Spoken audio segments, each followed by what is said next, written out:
Viva Pinata is one of those games that stands out as something really unique in the gaming space, that almost everyone who's attempted to replicate before has either failed miserably or just didn't even try. But why is that, and why is Viva Pinata such a standout title? Viva Pinata was developed by Rare, the creators of games like Banjo-Kazooie and Donkey Kong.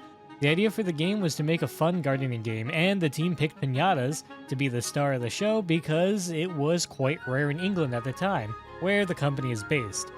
Get it? It's rare for rare? Anyway, the game was originally going to be released for the Pocket PC, basically a handheld phone before anything phone-like was actually existing, like the iPhone that released way later on. Though, eventually the game would be moved to the Xbox, and then again moved to the Xbox 360, because the game started to get more and more intense in graphics, and required a stronger system, as well as because Microsoft bought out Rare in 2002. In November of 2006, Viva Pinata was released and considered a really good success. Players enjoyed the unique gameplay and really novel concept, and so did critics. Never have I seen a concept so perfectly implemented that a relatively tiny patch of land has me utterly captivated.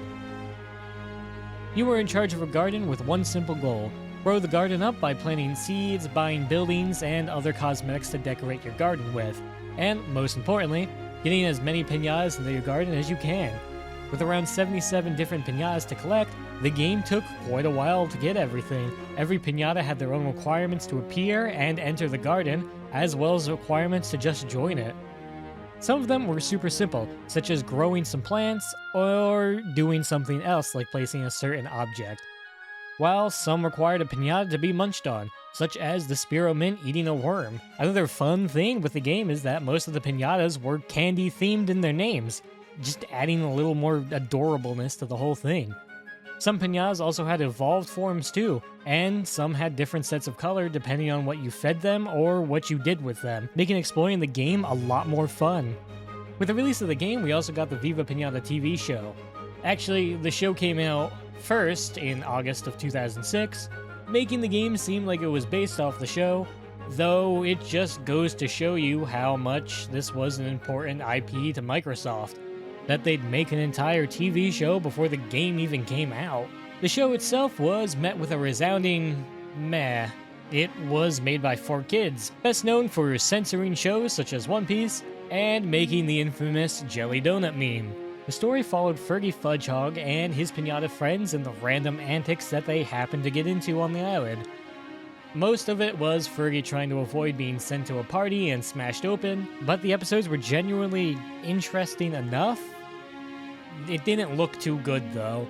One episode that I really remember was they were trying to get fit, leading to this wonderful image of one of the pinatas being absolutely ripped, and they were also randomly German. So, a really interesting TV show. The next game in the series would not take long to release though. Less than a year, in fact. On October of 2007, the world would get Viva Pinata Party Animals, and this game was bad. Like, really bad. The game was a party game, and it hit most of the problems that most other party games at the time hit. There was almost nothing to do, and everything was a copy of something else. It was set up like a game show with an announcer providing commentary, but it's just not fun. The minigames are really simple and repetitive, and it's just trying to be Mario Party and failing really hard at it. It's still not as bad as the Pac-Man party game, but it's up there. Luckily, Viva Pinata would have a chance to redeem itself by releasing one more game on the handheld, this time the DS, and it's Viva Pinata Pocket Paradise. This game is actually really good, because it does what Viva Pinata does best: be a gardening game. It functions a lot like the normal one you get on the Xbox, except for design for the 3DS. And it's overall a really good experience, but not as much as the next one. The last ever game that Viva Pinata would release is Viva Pinata Trouble in Paradise. The original Viva Pinata left out some stuff that the dev team wanted to have in their game, but now with this one, everything was on the table. With 109 pinatas, there were new pinatas and more variants on the original pinatas, making this the definitive version of the game. The game had new areas, such as a snowy area and a sand area, where you could trap pinatas and add them to your garden, as well as a new mission system where you'd fill a pinata with candy and then send them off to a party. Other than that, though, the game functioned and played relatively the same to the original.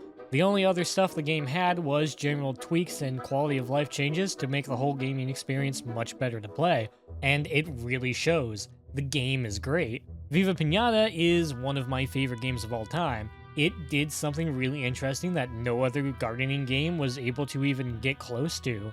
Unlike games that are kind of in the same vein of it, like Stardew Valley and Harvest Moon, it is unique. If you go and Google games like Viva Pinata, pretty much nothing comes up because no one's done it before.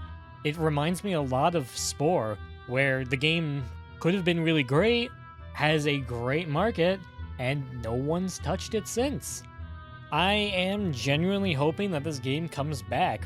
Seeing this on a new console with all the fancy graphics and new things that it can do would probably be mind-blowing, but we'd probably have to wait quite a while because I think Rare is very busy with Sea of Thieves. As it's a live service game, it'll probably suck the life out of them. But who knows? I very much hope Microsoft decides to bring back the wonders that are Viva Pinata, because I would pay for it.